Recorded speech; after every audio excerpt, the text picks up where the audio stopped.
parler du développement, c'est un corps sain qui développe. Si le corps n'est pas sain, il ne peut pas y avoir de développement. Vous ne pouvez pas construire nombre d'écoles sans savoir combien d'enfants vous avez. Vous ne pouvez pas construire nombre de centres de santé sans savoir combien de population vous avez. Le Tchad a connu un recensement en 2009 qui s'est très bien déroulé. Les résultats définitifs ont été publiés et nous sommes aujourd'hui dans la phase d'analyse plus fine des données qui devrait permettre de disposer de données fiables pour tous les utilisateurs. L'UNFP a assisté donc le gouvernement dans l'élaboration de ce recensement dès le départ d'abord, en aidant le gouvernement à mettre en place la méthodologie, à développer les guides, les directives, à former tous ceux qui sont impliqués, notamment les enquêteurs. En particulier, un appui a été apporté à l'Institut national des statistiques et des études démographiques, qui était l'institut en charge de l'élaboration de ce recensement. Et oui, le recensement du Tchad s'est très bien passé en 2009 et on est dans la phase de l'analyse, disons, des différentes variables de façon plus approfondie. Juste pour illustrer, aujourd'hui, nous savons que la population tchadienne est à 50% en moins de 15 ans. Imaginez-vous ce que cela implique pour nous. Et nous avons un très grand programme avec les jeunes du Tchad. Et à ce niveau-là, nous avons une dizaine d'ambassadeurs de bonne volonté des jeunes du Tchad qui sont engagés à nos côtés pour faire en sorte que les grossesses précoces soient réduites au niveau des établissements scolaires, pour faire en sorte que les jeunes puissent être préservés du VIH-Sida, pour faire en sorte de diffuser d'abord au sein des établissements scolaires, mais également dans leur milieu familial, les concepts qui permettraient une meilleure prise en charge des cas de grossesse et par conséquent de faire en sorte que la mortalité maternelle soit réduite.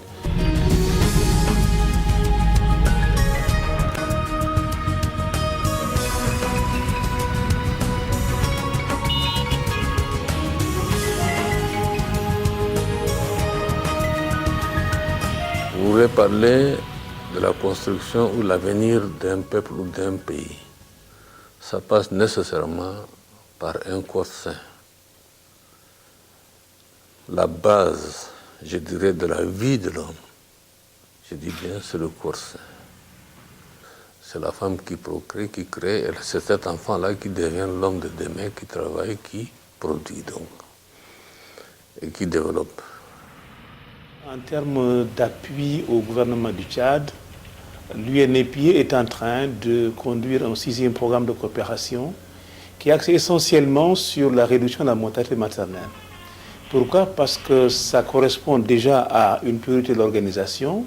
Et au Tchad, c'est une priorité qui est une priorité numéro 1, puisque le Tchad fait partie des pays où les femmes meurent le plus en accouchant. Donc c'est la raison pour laquelle l'essentiel de notre intervention tourne autour de la problématique comment aider le gouvernement à faire en sorte que les femmes ne meurent plus en accouchant. Notre partenaire, l'UNFPA, est venu vers nous et depuis le début de cette année, nous avons une convention et des émissions qui sont hebdomadaires à la télé et à la radio et qui permettent, d'ailleurs dans toutes les langues ensuite, parce qu'on ne parle pas simplement en français ou en arabe, à la radio c'est dans plusieurs langues qui permettent à nos populations de comprendre l'importance de l'hôpital.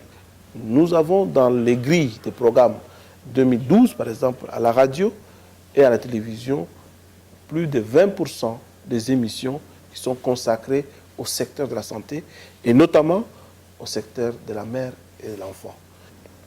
Il y a aussi le phénomène du mariage précoce. Par rapport à la société, par rapport à tout ce que nous avons comme pesanteur, malheureusement, il se trouve qu'au Tchad, il y a encore des parents qui marient leurs filles à l'âge de 12, 13, 14 ans. Et ces filles n'étant pas préparées à l'accouchement, eh bien, elles subissent malheureusement les effets de cette maladie qu'on appelle la fistule.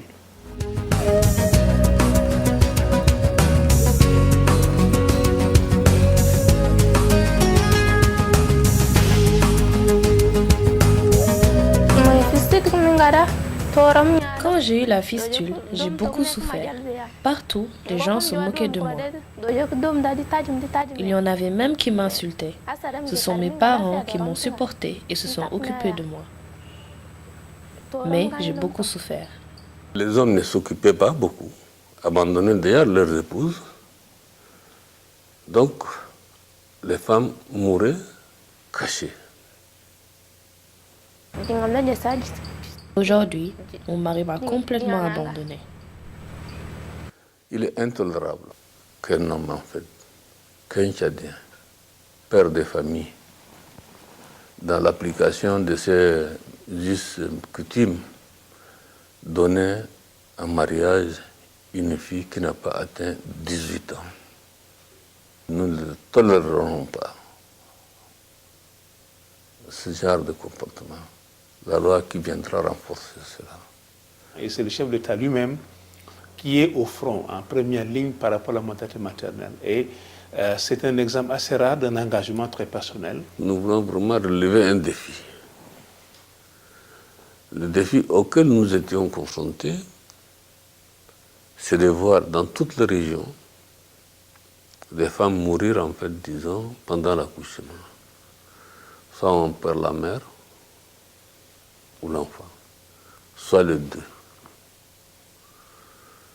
Et donc, ceci a été vraiment très dur, je dis bien, humainement, évidemment, pour moi. Et aussi face à mes responsabilités, moi-même en tant que président, sur cette question-là. Je me suis dit, ça ne peut plus continuer. Il faudra que je prenne moi-même donc les choses en main.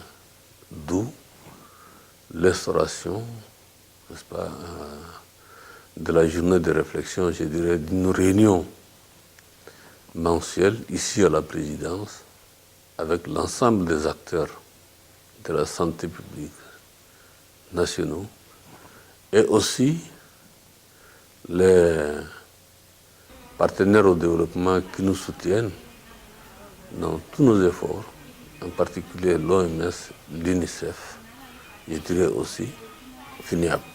Et dans cet accompagnement-là, l'UNEP, au niveau le plus élevé également, est engagé. Je pense que le docteur Babatunde a de façon très clairement indiqué au chef d'État l'engagement de l'UNEP accompagne ses efforts. La dernière fois qu'ils sont rencontrés à Addis Abeba. Cet engagement, nous essayons sur le terrain de le traduire en activité pour faire en sorte que tout ce que nous pouvons faire accompagner le ministère de la Santé le soit. Nous lui faisons confiance parce que c'est des gens avec qui nous travaillons. Dans toutes nos rencontres, ils sont avec nous. Ils participent dans notre débat. Ils apportent toutes leurs contributions. Ils sont nuit et jour avec nous, travaillent avec nous. Ils nous conseillent. Ils sont sur le terrain avec nous, avec leurs moyens. Et de plus en plus, je dirais, des moyens, je pense, qui viennent vers le Tchad indéfinissable. Donc tout ça, c'est vraiment très encourageant. Je suis très heureux non seulement de la rencontre que j'ai eue, mais le travail que nous faisons ensemble aussi ici. Au niveau du traitement, nous sommes en train, avec le Centre national de traitement des fistules, d'initier une opération qui permet que 4 fois dans l'année, des spécialistes de réparation des fistules viennent encadrer une équipe de Tchadiens, de médecins tchadiens, pour réparer pendant 2-3 semaines une quarantaine de femmes.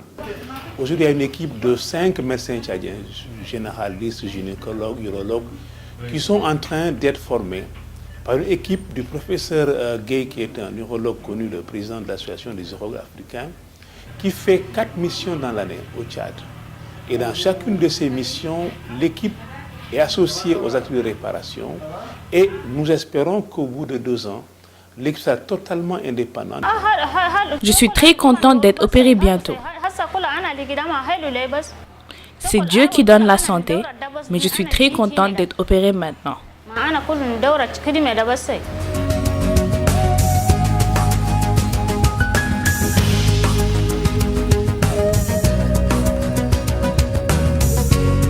Pour les patientes elles-mêmes, les victimes de la fistule, il y a une prise en charge dans le kit opératoire, c'est-à-dire l'UNFPA fournit le matériel pour la prise en charge.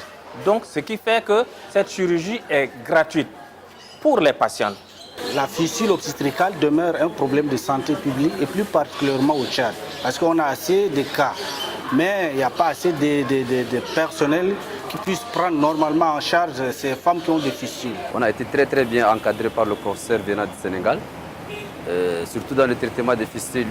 On a aidé, et quelquefois les formes les moins compliquées, on a été les principaux opérateurs sur la table.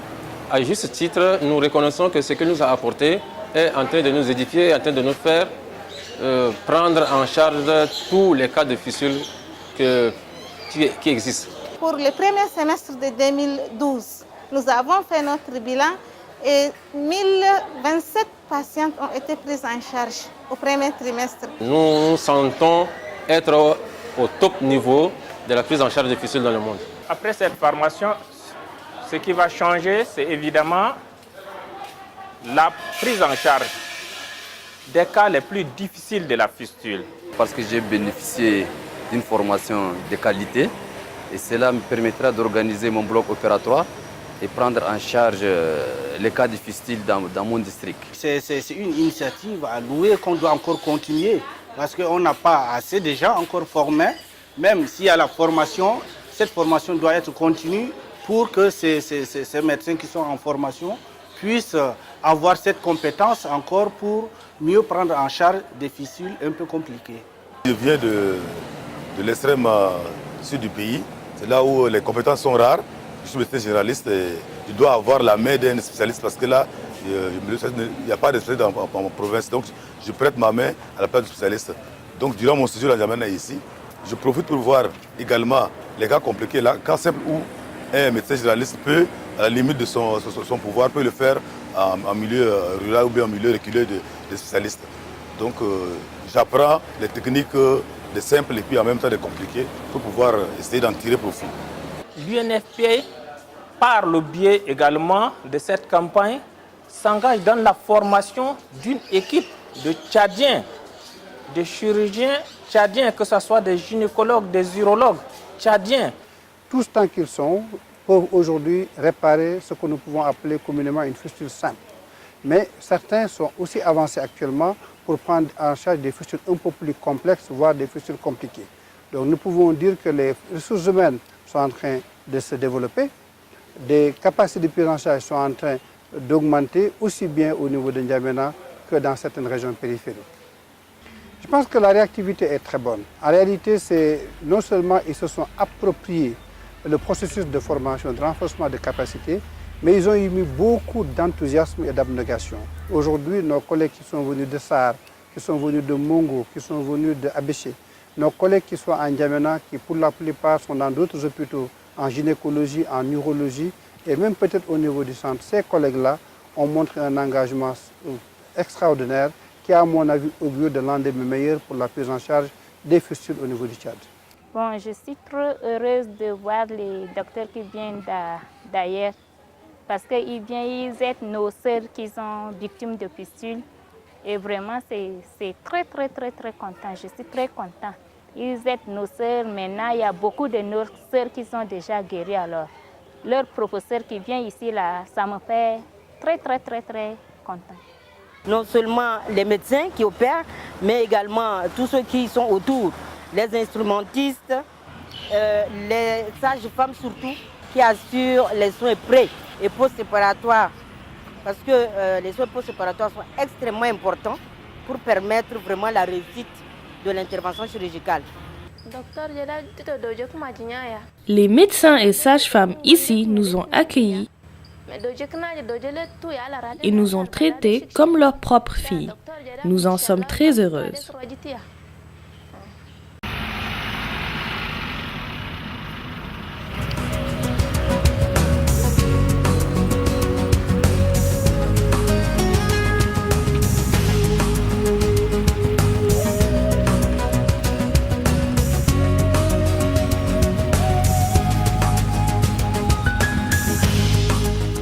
Une patiente porteuse de fistule arrive dans le centre, il faut d'abord l'enregistrer dans la fiche de collecte, la fiche jaune. Il faut l'enregistrer, prendre tous les renseignements concernant cette dame, dans quelles conditions elle a pris la grossesse, à quel âge et les modes d'accouchement elle a accouché dans un centre ou à domicile et est-ce que la femme est suivie, elle a fait sa consultation prénatale et tous les renseignements doivent être figurés dans cette fiche.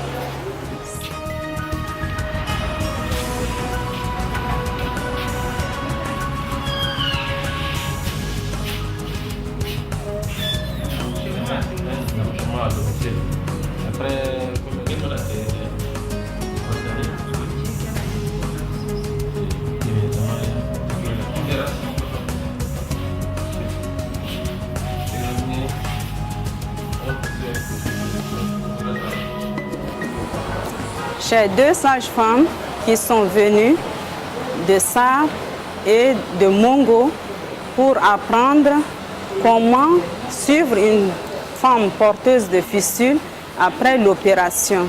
Je viens de Mongo dans la région du Guéra, je suis sage-femme. J'ai assisté à la caravane pour le traitement des femmes porteuses de fistule. J'étais très contente. Durant les 7 jours, j'ai appris beaucoup de choses. Comment préparer la femme au préopératoire et comment préparer les femmes, prendre en charge le traitement post-opératoire. Avant, quand la caravane passait à ça, c'était encore dans l'embouteillage, donc je n'ai pas bien compris ce que ça se passe. Mais maintenant, comme je suis ici, j'ai vu comment opérer la fistule, comment faire le suivi des malades de fistule. Dans ma région, je vais aller changer beaucoup de choses. Comment sensibiliser les femmes porteuses de fistule, la prise en charge, comment les préparer pré-opératoire et puis post-opératoire. Ce genre de formation est très utile pour moi parce que ça amène une personne à changer la façon de faire. Parce qu'on faisait ça aussi sur le tas avant, mais ce n'était pas très amélioré comme on l'a vu maintenant en N'Djamena.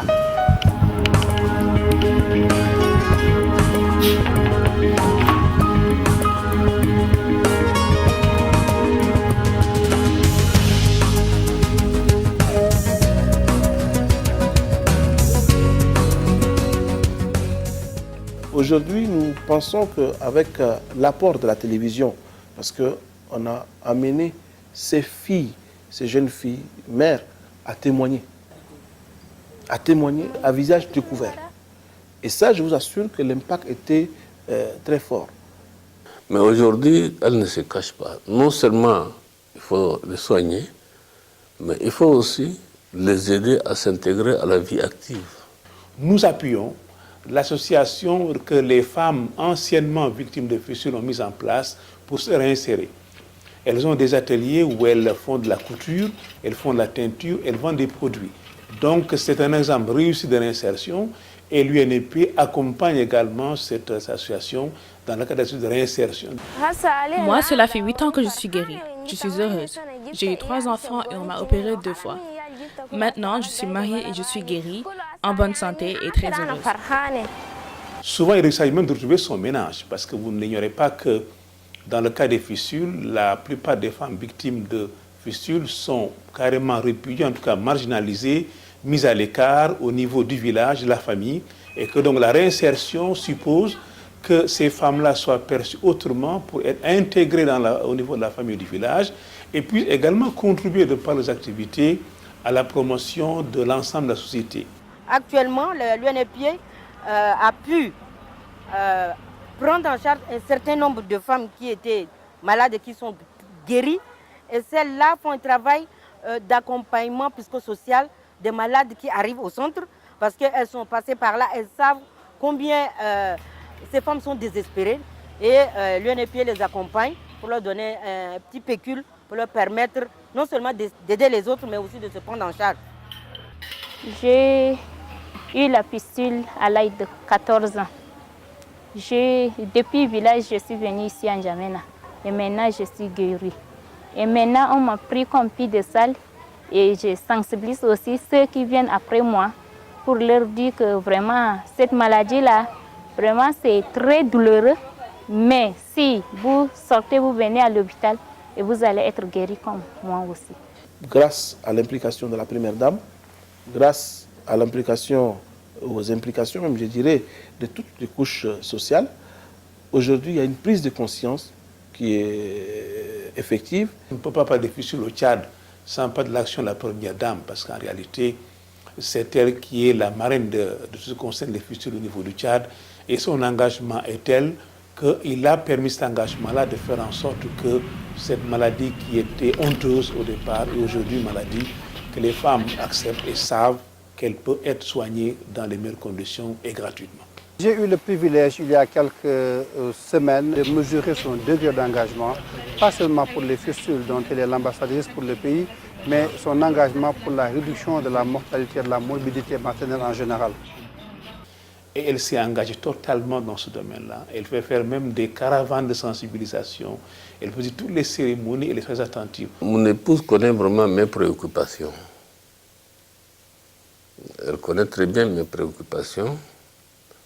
Sur ce point-là, je dis qu'elle est d'un apport extraordinaire, en fait, disons, en matière de la santé. Et surtout, en matière de la santé couple, mère-enfant.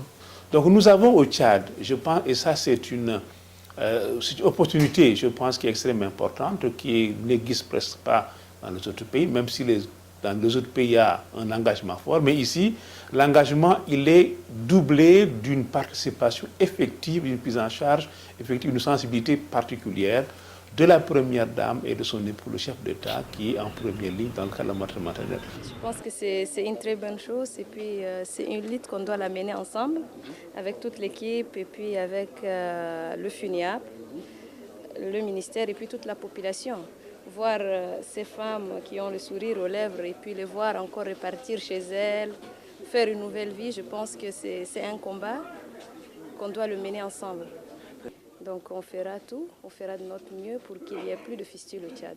Ça coûte cher, mais quand il s'agit de la vie d'un homme, de la vie d'une personne, il n'y a pas un prix, il n'y a pas du tout un prix. C'est pour ça que ça ne me gêne pas de voir, en fait, disons, chaque année, le budget, en fait, disons, de gratuité augmenter. Donc nous allons continuer notre politique et faire en sorte que cette politique donne des résultats. Nous ne pouvons rien faire de concret, de durable, si nous n'avons pas un engagement des autorités au plus haut niveau. Et cet engagement existe au niveau du Tchad. C'est le reflet, en fait, disons, des relations que nous avons avec FUNIAP, qui sont des relations très efficaces et qui viennent, en fait, disons, en soutien vraiment de ce que nous faisons, tout en nous donnant tous les conseils nécessaires possibles pour plus d'efficacité. Le Tchad porte aujourd'hui à une vision intégrée de la prise en charge des fistules. Dans certains pays, la fistule est prise en charge de façon isolée, alors que la fistule doit entrer dans la politique globale de santé de la reproduction. Et c'est ça l'intérêt de ce centre qui est là, qui est un centre national de référence en santé de la reproduction et en prise en charge des fistules, qui permet non seulement de le faire de la prévention, pour qu'il n'y ait pas de nouveaux cas de fistules, cette prévention reposant sur la surveillance des grossesses et des accouchements, la contraception qui est bien menée à ce niveau-là, la prise en charge des enfants donc, qui naissent après ces grossesses-là, mais aussi la prise en charge des fistules constituées et la réinsertion ou réintégration sociale des femmes qui ont été opérées de la fistule. Notre fonction principale n'est pas d'avoir un programme, mais d'accompagner le programme du gouvernement. Donc l'UNEP en tant que tel n'a pas de programme, mais accompagne le programme du gouvernement dans ce domaine-là. Si maintenant le programme est très lisible, est très clair, très pertinent, s'il est supporté par une vision exprimée au niveau le plus élevé, par un engagement également au niveau le plus élevé par la autorité du pays, cela ne fait que nous rendre dans la conviction qu'il y a là matière pour nous à faire en sorte que tous les moyens qu'on peut mobiliser doivent l'être pour que cette volonté, cet engagement exprimé au niveau le plus élevé puisse être accompagné de façon à ce que dans quelques années, les mauvais indicateurs en matière de maternité maternelle au Tchad soient un souvenir. Nous l'espérons, en tout cas nous sommes sur la bonne voie. Et je pense qu'il y a un frémissement qu'on a observé dernièrement dans le taux de mortalité maternelle et nous espérons que cela va continuer pour se conjuguer de plus en plus au passé en termes de chiffres catastrophiques pour la mortalité maternelle. Nous avons confiance et nous pensons que les efforts en cours devraient permettre d'atteindre l'objectif de réduction drastique de la mortalité maternelle au Tchad. Le moment est venu maintenant pour que l'homme donne à la femme qui est son compagnon, tous ses droits. Le droit, surtout le droit à la vie. Et le droit aussi au choix de la procréation. Le cadre du Tchad est un cadre assez intéressant et sinon unique. Nous avons un engagement extrêmement fort du chef d'État dans le cadre de la lutte contre la mortalité maternelle. Lui, il est vraiment aux premières lignes. C'est-à-dire un projet, la construction au moins de 8 hôpitaux, je dirais, mères et enfants sur l'ensemble du pays qui sont déjà programmés. Il ne suffit pas de construire un seul hôpital ici à N'Djamena.